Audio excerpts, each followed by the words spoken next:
जी हाँ दोस्तों, गुमला जिला के सुपर स्टार सिंगर मिस्टर बड़ आबा जिसे संगीत से सजाए हैं मिस्टर रामजन्म कच्छप सेमरडी और कमल रिकॉर्डिंग कमल स्टूडियो डुमरटोली गुमला।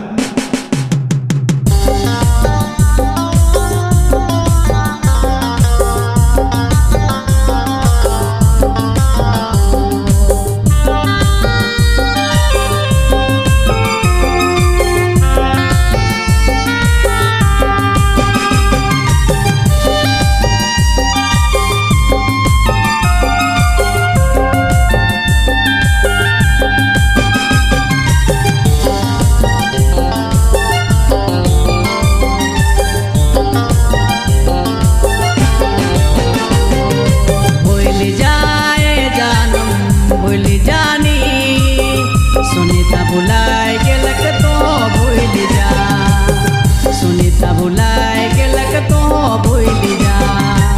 सपना के तोड़ दे, याद के मिटाए दे, ऊके सोच के अब का फायदा।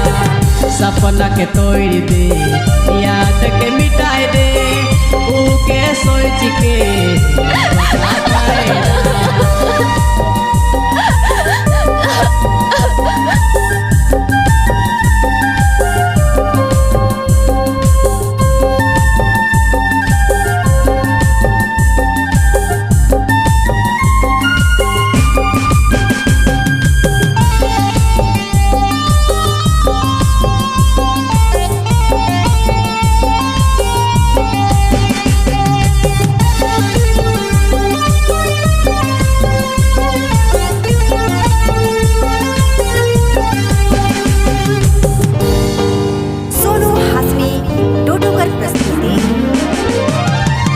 सुनीता के चाहत रही दिलो जान से, सुनीता ले मरत रही तो ईमान से।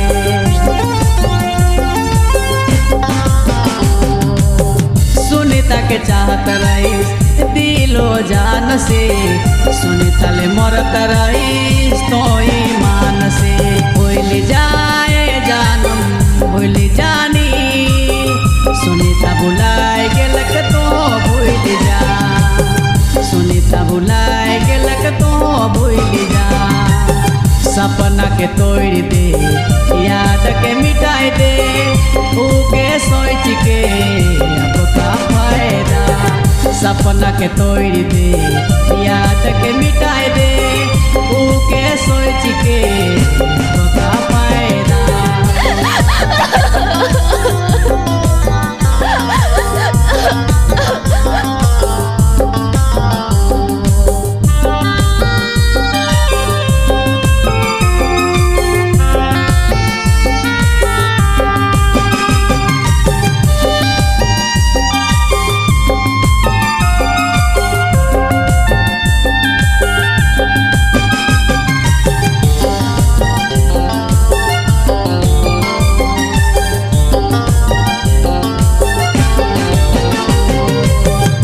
स्कूल परिया में जानम के प्यार दिले, कॉलेज परिया में दिल तोड़ देले।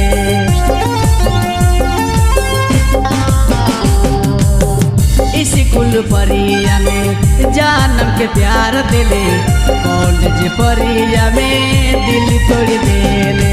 भूल जाए जानम भूल जानी, सुनीता बुलाए गेलक तो भूल जा, सुनीता बुलाए गेलक तो भूल जा। सपना के तोड़ दे, याद के मिटाए दे, ऊके सोच के अब का फायदा। सपना के तोड़ दे, याद के मिटाए दे, ऊके सोच के अब का फायदा।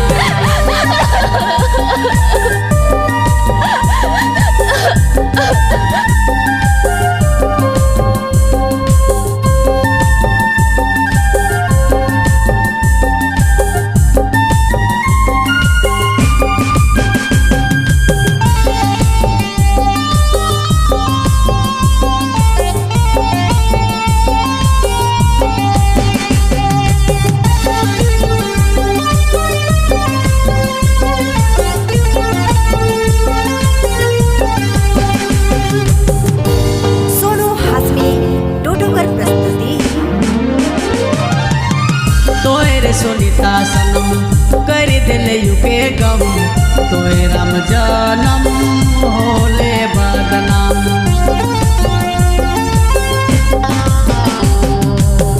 तोय रे सुनीता सनम कर दिले युके गम तोय राम जन्म होले बदनाम भूल जाए जानम भूल जानी सुनीता बुलाए गेलक तो भूल जा सुनीता बुलाए गेलक तो भूल जा सपना के तोड़ दे याद के मिटाई दे ऊके सोच के अब का फायदा सपना के तोड़ दे याद के मिटाई दे ऊके सोच के अब का फायदा